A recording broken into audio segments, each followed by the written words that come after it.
చంద్రబాబు నాయుడు నమ్ముతున్నారని ఎట్లా చెప్తావు? నువ్వు నమ్ముతున్నారని మనం చూసావు కదా. రైతులు ఏమన్నారు? మా సిఆర్డీఏకి వెళ్తే మమ్మల్ని పలకరించేవాళ్ళు ఏంటి, రైతులు లబ్బోదివ్వమన్నారు. నేను చెప్పిన మాట కూడా కాదు, లేకపోతే మా ఛానల్ చెప్పిన మాటలు కూడా కాదు, వాళ్ళ పేపర్లే రాశాయి. రైతులు లబ్బోదివ్వమంటున్నారు కదా. ఎవరు ఆ రైతులు? పొలాలు ఇచ్చిన రైతులు. చంద్రబాబు నాయుడు గారు ఎన్నికలకు ముందు చెబితే భాష ఏంటంటే త్యాగధనులు. ఇవాళ ఏం త్యాగధనులు అయ్యారు? సిఆర్డీఏ చుట్టూ తిరుగుతుంటే దిక్కుముక్కు లేదు, అయ్యా మమ్మల్ని పట్టించుకునేవాళ్ళు లేడు, తర్వాత రాని పోండే అంటున్నారంట. అడుక్కోవడానికి వెళ్తే తర్వాత రాని పోమంటా. ఆ రకంగా రైతులను చూస్తున్నారు. ఇది నేను చెబుతున్న మాట కాదే, నా ఆరోపణ కాదే, రైతులే మాట్లాడారే. అసలు నాకు తెలియగలుగుతానండి, 10 సంవత్సరాల క్రితం నీ మాట నమ్మి నీకు భూములు ఇస్తే రిటర్నబుల్ ప్లాట్స్ ఇంతవరకు నువ్వు ఎందుకు ఇవ్వలేదు, ఎందుకు చూపించలేదు, ఎందుకు రిజిస్టర్ చేయలేదు? ఈ రిటర్నబుల్ ప్లాట్స్ ఇవ్వకోకుండానే మళ్ళీ నువ్వు ఇంకా బలం, ఇంకా భూములే ఉండి, ఇంకా భూములే ఉండంటే ఏంటి? నాకు అర్థం కాలేదు. ఇంతవరకు ఎప్పుడైనా చెప్పావా 50,000 ఎకరాలు చాలో ఇంకా కావాలని చెప్పావా ఎప్పుడన్నా? నీ మొత్తం కాలంలో ప్రజల్లోకి వెళ్ళావు చెప్పావా? ఎన్నికల్లో చెప్పావా? ఈ 50,000 ఎకరాలు చాలవంట. ఒకవేళ మీరు 50,000 ఎకరాలతో సర్దుకున్నారా, ఇది మున్సిపాలిటీ అయిపోద్ది. బెదిరింపు, బ్లాక్మెయిల్. ఈగిపోతే మీరు భూములు, ఇది మున్సిపాలిటీ అయిపోద్ది. ఎందుకు పైన రాకుండా పోతారు? ప్లాట్లు ఇచ్చారు కదా, రేట్లు తర్వాత మీ ఇష్టం. This the threatening. ఒక ముఖ్యమంత్రి అమాయకులైన రైతుల మీద ప్రయోగిస్తున్నటువంటి బ్లాక్మెయిల్ టాక్టిక్స్ తప్పు అంటున్నా. ఇస్తే తీసుకో, అది వేరే విషయం. ఎందుకు నాకు అర్థం కాలేదు. ఇన్ని ఎకరాలు ఏం చేసుకుంటావు నువ్వు? ముందు చెప్పావా? ఎప్పుడు కళ్ళలో గుర్తొచ్చి ఇంకా పెంచాలంటే పెంచేయటమేనా? ఒక ప్లాన్ లేదా? మాస్టర్ ప్లాన్ అయిపోయింది కదా. సింగపూర్లో తీసుకొచ్చావుగా, రెడీ అన్నావుగా. అప్పుడు లేని మళ్ళీ 2వ దశ ఎందుకు వచ్చింది ఇప్పుడు? అప్పుడు లేని 3వ దశ ఇప్పుడు ఎందుకు వచ్చింది? దీనికి సమాధానం చెప్పవలసినటువంటి బాధ్యత ఈ రాష్ట్ర ముఖ్యమంత్రికి ఉన్నది. అమరావతి పేరుతో జరుగుతున్నది దోపిడీ తప్ప అమరావతి పేరుతో జరుగుతున్నది అభివృద్ధి కాదు, రాజధాని నిర్మాణం కాదు, రైతుల యోగక్షేమాల కోసం కాదు. రైతుల్ని దగా చేస్తున్నారు, రైతుల్ని మోసం చేస్తున్నారు అనేదే మేము చెప్పదలుచుకుంది. దీనిలో వాస్తవాలు ఉన్నాయో లేదో గమనించమని అడుగుతా ఉన్నా. తాత్కాలిక రాజధానో, మరి తాత్కాలికమైన అసెంబ్లీ, తాత్కాలికమైనటువంటి సెక్రటేరియట్, తాత్కాలికమైన హైకోర్టు అని ఖర్చు పెట్టి మళ్ళానేమో పర్మినెంట్ అని చెప్పి మళ్ళీ అంతకన్నా ఎక్కువ ఖర్చు పెట్టి ఏం చేయాలి? అన్ని ప్రజల సొమ్ము బూడిదలో పోస్తావా? అప్పులు తీసుకొస్తావా? అంత అవసరమా ఈ రాష్ట్రానికి? పార్లమెంట్ కన్నా ఎక్కువ ఖర్చు పెట్టాల్సిన అవసరం ఉందా అసెంబ్లీకి, సెక్రటేరియట్కి? తెలంగాణ కన్నా ఎక్కువ ఖర్చు పెట్టాల్సిన అవసరం ఉందా అసెంబ్లీకి, సెక్రటేరియట్కి? అది కూడా అప్పు చేశా. మనకు దండిగా డబ్బులుంటే అట్టా ఖర్చు పెట్టచ్చు. బర్లా అప్పు చేసి వాడి దగ్గర అడుక్కొచ్చి, వీడి దగ్గర అడుక్కొచ్చి, వడ్డీలు అడుక్కొచ్చి అవన్నీ ఖర్చు పెట్టి దానిలో కమిషన్లు 50% కొట్టేసి అలా తెలియగొడతానండి. 11,000 పెట్టి స్క్వేర్ ఫీట్ కట్టినటువంటి ముఖమేనా సెక్రటేరియట్? మేము చూసాంగా, అసెంబ్లీ కూడా మేము చూసాంగా. 11,000 ఒక్కొక్క స్క్వేర్ ఫీటు. ఎంత కొట్టేసావు నువ్వు నీ అబ్బాయి కలిపి? తెలియదా జనానికి?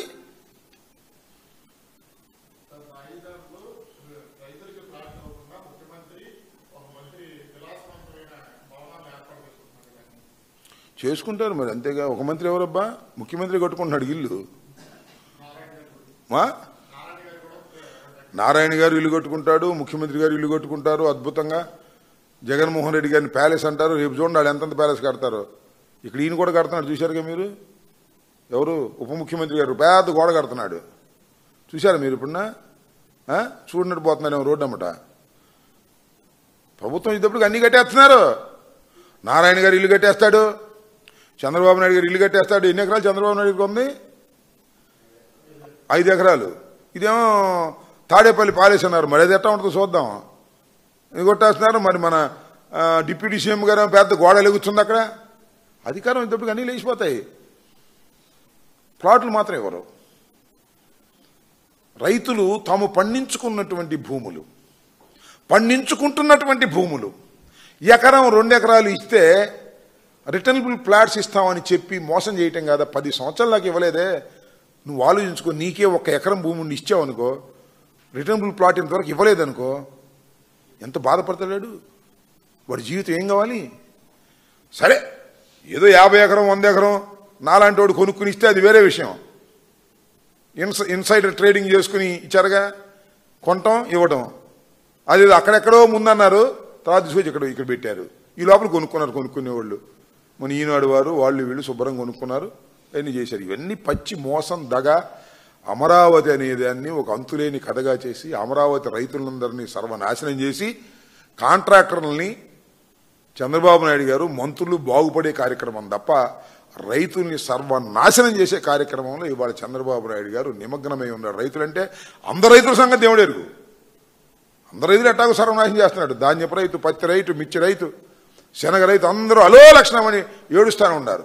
అమరావతిలో భూములు ఇచ్చిన రైతులు కూడా అలో లక్షణాన్ని ఏడ్చేటటువంటి పరిస్థితికి వాళ్ళ చంద్రబాబు నాయుడు గారు తీసుకొచ్చి ఏదో రైతుని ఒప్పించి తీసుకుంటాం, ఒప్పిస్తావో మెప్పిస్తావో బెదిరిస్తావో నీ కళ్ళన్నీ మాకు తెలుసు కదా. ఇంతకు ముందు కూడా అట్టా కదా బెదిరించి తీసుకున్నావు. పాప మాడు గచ్చందరలేకి ఇచ్చారు, నా పక్కోడు ఇచ్చాడు, ఈ పక్కోడు ఇచ్చాడు, ఈ పోతే మర్యాద ఉండదని ఇచ్చారు, ఇచ్చి లబోదిపోమంటున్నారు.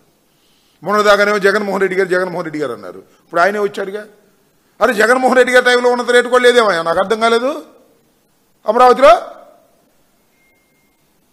పూలింగ్ దేశమంతా పూలింగ్, జన్మంతా పూలింగేనా? ఇది చాలా దుర్మార్గం, పచ్చి దగ, పచ్చి మోసం.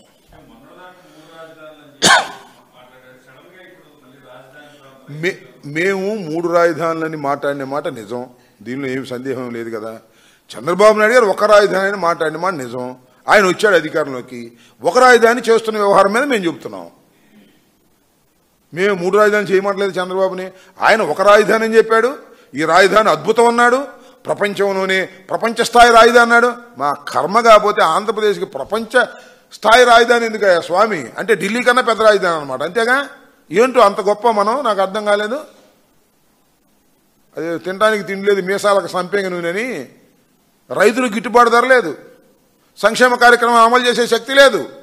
రాజధాని సింగపూర్ లాంటి రాజధాని, యూకే లాంటి రాజధాని, ఇంకా లండన్ లాంటి రాజధాని. ఎందుకంటే మనకి నెత్తినేసి కొట్టుకోనా? నాకు అర్థం కాలేదు. ఏం చేసుకుంటాం? లండన్ లాంటి రాజధాని, సింగపూర్ లాంటి రాజధాని.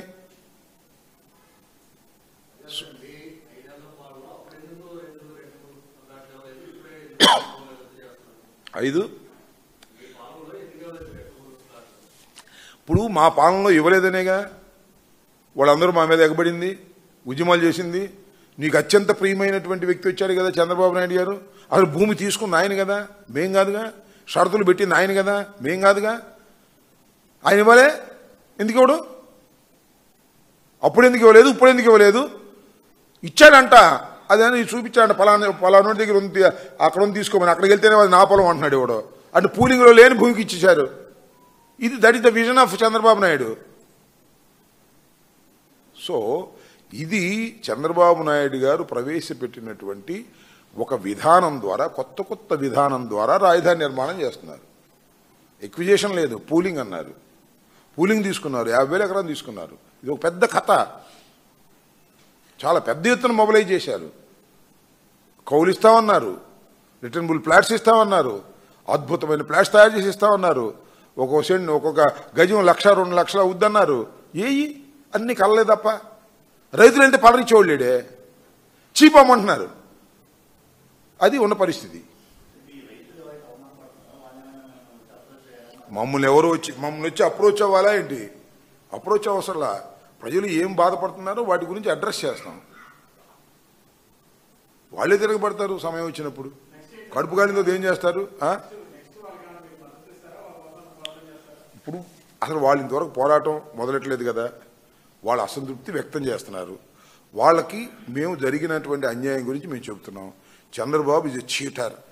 చంద్రబాబు మిమ్మల్ని మోసం చేస్తాడని నమ్మరు వాళ్ళు. ఇప్పుడు నిదానంగా నమ్ముతారు. తొందర ఏముంది? ఏంటిదని నాకు అర్థం కాల. తాత్కాలికమైన రాజధాని అని అదేని ఇదని 11,000 రూపాయలు స్క్వేర్ ఫీట్ కట్టి డబ్బులుగా చేసే కార్యక్రమం.